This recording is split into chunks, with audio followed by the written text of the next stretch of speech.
Hi everyone, my name is Herron. I specialize in Viking Age Scandinavia, and my thesis is going to be on changing feasting practices in Viking Age Iceland, specifically late Viking Age Iceland. Just for context, the Viking Age is a period during the early Middle Ages, around 793 to 1066 CE, when the Vikings, aka Norse, pretty much ruled Northern Europe.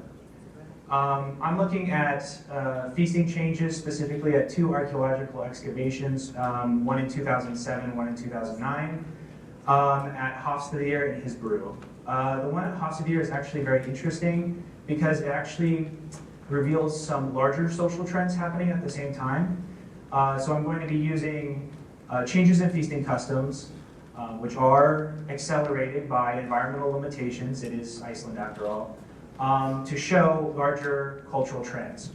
So for example, at Hofstadr, the archaeological record shows that the amount of cow bones, cattle, steak, whatever you want to call it, bones, significantly decreases around the end of the Viking Age. And that's because the environment of Iceland is not suited to actually raise cows.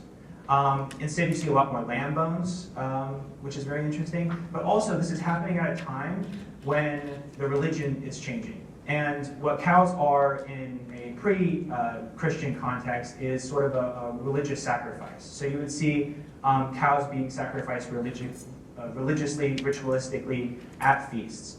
And then as Christianization happens, you see a lot less of that. Another one is beer. This is my favorite one for obvious reasons. Beer, in archaeology, there's a thing called the pollen record, which is the amount of pollen, certain plants being grown in a specific area. And in Husbru, at the end of the Viking Age, the barley pollen record absolutely tanks. And that's because barley's not really well suited for Iceland. However, there's an interesting social trend that this actually comments on, and it's because women were in charge of cultivating, harvesting, actually regulating the intake of alcohol, specifically beer at this time, in Viking Age feasts. And so when barley sort of loses its spot, women sort of lose that power in that relationship, in that feasting tradition. At the same time, when more Christian kingdom perceptions of women sort of get filtered into Iceland.